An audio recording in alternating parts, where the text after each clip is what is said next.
Laurelei Black here from Blade Broom Botanica, and today we are talking about the 3 knives that every witch should have. They are the black-handled knife, the white-handled knife, and the red-handled knife. So the black-handled knife and the white-handled knife are very common across all witchcraft traditions. You're going to hear them referred to as either the Kerfane or the Boline for the white-handled knife, and the Athame as the black-handled knife. The red-handled knife is a little more obscure. It is a little bit more, it's kind of the secret knife of traditional craft. So it's the one that it's a little more hush-hush. You just don't hear people talking about it nearly as much. And we're going to get into why that is. It's probably going to be the shocking knife for some folks that are watching this episode. And before we really dive deep, I'm going to give this caveat that I am not the boss of you, and that you can have whatever color of knives that you want. They do not have to be black, white, and red. The handles don't have to be that color by any means. You do not have to seek out knives that are in that color. You don't have to paint your knives that color. Those were perhaps the traditional knives, especially so. When we see them described, especially the black and white knives, when we see them described that way, they are described that way in Solomonic texts, meaning texts that are ascribed to King Solomon in his handling of demons. So we see them being described as being painted with black handles or white handles and having certain symbols painted upon them, and that the black handled knife is only for either describing or directing energy or cutting through that energy. And we're still using it in that way in our modern practice today. That is still generally how we're using a black handled knife. And we're going to get back to that here in just a minute. And we see that the white-handled knife is more for physical cutting. It is a practical implement that we're using for inscribing candles or cutting cords or chopping up herbs or cutting herbs out in the garden or that type of thing, doing all of the physical tasks that might be associated with our witchcrafting. But there's some leeway, there's some play.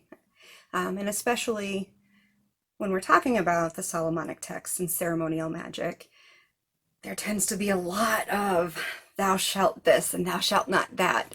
And ceremonial magic tends to operate on this, everything's going to be in its box and everything has its place, and you can't do this and you must do that. And witchcraft tends to be messier, a little bit more organic. And certainly I would think that a person who was a practicing hedge witch, a practicing midwife, would be using things that were clean, things that were sterile, once they knew about that. But they'd be using what they had on hand. You'd be using, maybe you had one knife, one knife to rule them all. And so you'd be using what you had and using it for the purposes that you could. So I will say that if you are drawn to a one knife approach and it is your black knife, white knife, and when we get to that point, the red knife, I am not here to tell you that you can't do that. But if you're doing that, I would say that you should know why you're doing that and be doing it with purpose. Because it is with that intention and with a clear understanding of what the purposes of these knives are and a clear understanding of why you are doing what you're doing, that you are bringing that magic to your craft. You should not be doing anything willy-nilly. Will you nil you? You should be doing it absolutely with intention and purpose, and that is how you're driving your will into your work. So let's get back to these knives. The black knife, as I was saying, does not have to be black.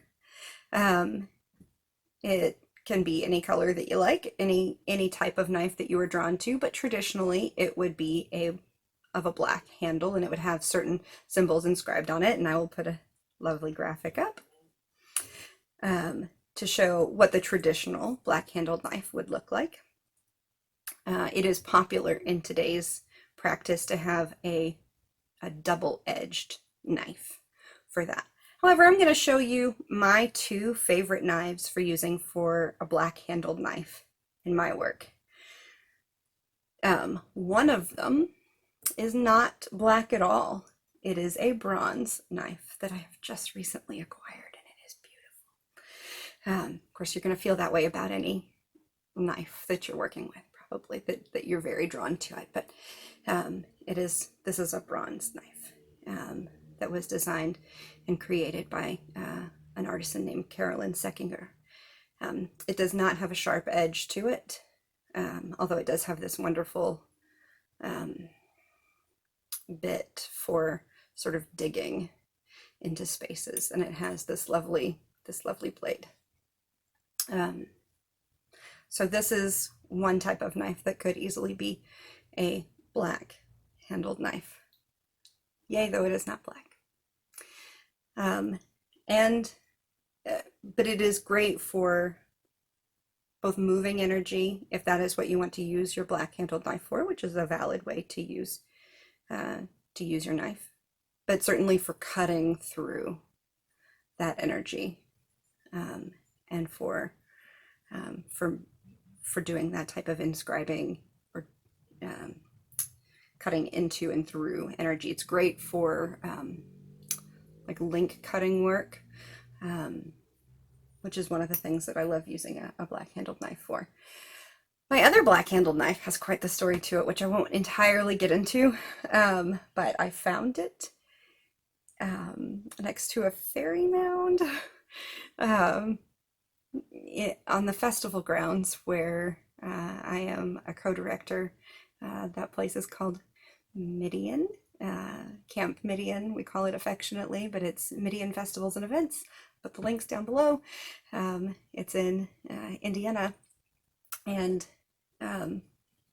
it is huge. It is much bigger, actually, and it is not, and actually it is double-edged. This knife will cut. It is a SOG kukri.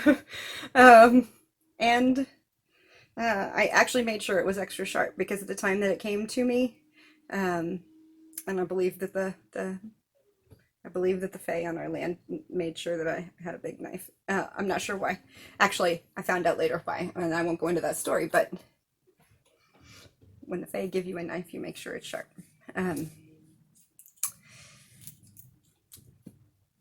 Double-edged big black knife, and I have used it quite effectively in ritual. It's actually so the new bronze knife is the one that I just got it last week. The big black kukri is the one that I usually carry on my ritual belt when I'm doing ritual. It is actually super effective. It's not a pretty knife, but I feel beautifully about it. So, again, your mileage may vary in terms of your knives. I know a lot of people want a different style of knife. So you use what speaks to you and what comes to you and what says, hey, I'm your knife. In terms of white handled knives, there are two different styles that are very commonly used. The two different types of white handled knives that you'll see, and I only have one, but I have two of them, so that I use. So one is called a Kerfane, and the other is called a Boline. The Boline is the beautiful sickle type knife, and again, I'll put up a graphic. This is usually used as a reaping knife for gathering herbs, but that's typically about its only purpose. So unless you're doing a lot of herb gathering, wild crafting herbs, you probably don't need one of those unless you just like the look of it and want to have it sort of hanging from your ritual belt your cords very druid style, which I don't blame you for. That's a lovely look. And I wouldn't mind having one too. But the more practical of the two knives is the Kerfane. And I have a little neck Kerfane that I'm wearing right now that was actually gifted to me by my cousin.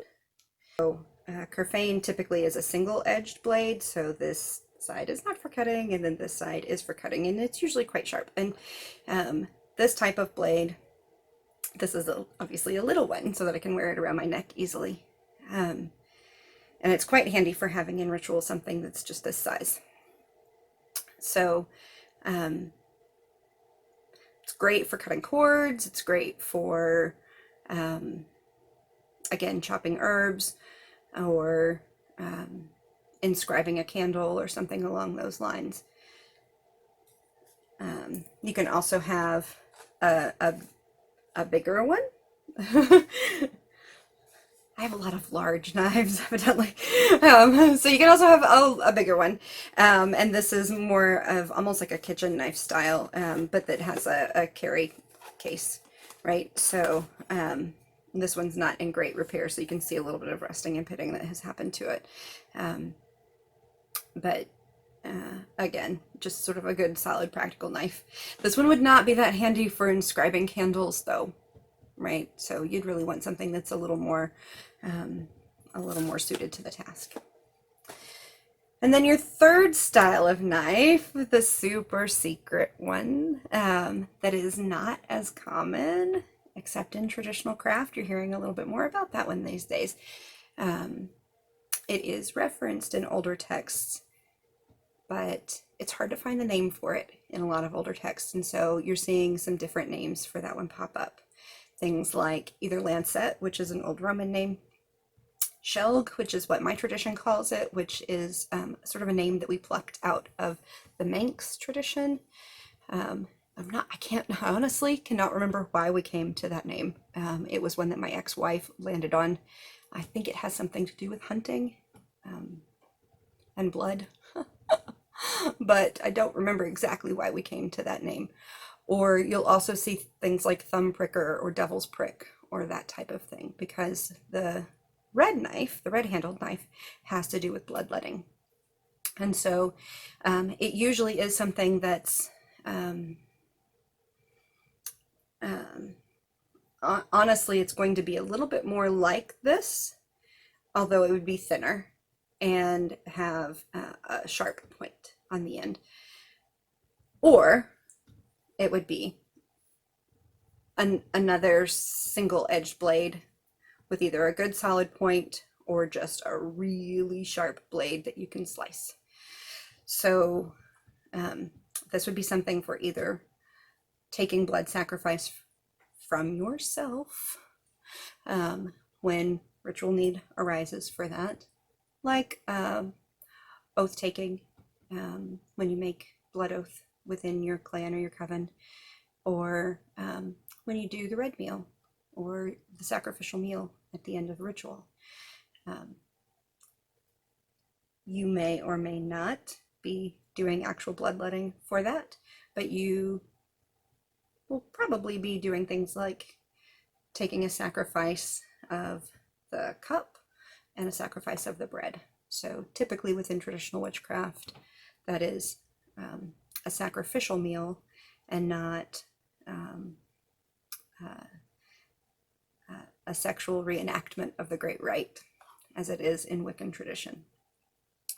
It's not that Eucharistic rite that it is in Wiccan tradition. So it has a very different type of purpose. I wanted to point out for anybody that is interested that there are some really interesting variations on different kinds of knives. So among the kinds of knives that are available out there are wooden black knives and bone knives. So this is just one type of bone knife that's available, but there's also things like crocodile jaw bones and other kinds of bones that have been fashioned into knives. You can find those all over the place. There are all kinds of artisans that are making those. And other kinds of wooden knives too, for that matter. There are many, many different types of wooden knives. I just particularly really like this one. They're a nice matched set. And with this type of bone knife, you can actually get leather dye and rough up the surface and then dye it red, which I have another bone knife. I just haven't done that to it yet. So we'll end up having a set of black, white, and red knives that kind of all look alike. So sometimes it takes a while to acquire the right knives.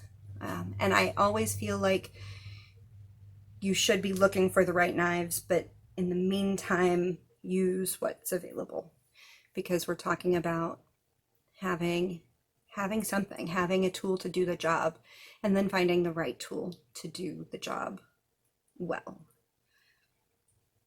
Ask questions, leave comments. I would love to hear your thoughts, your experiences with your knives. What are you using?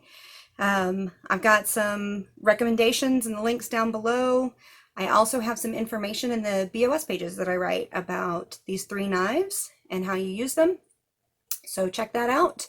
New posts every Monday. Like, follow, and share. Do all the things. See you later.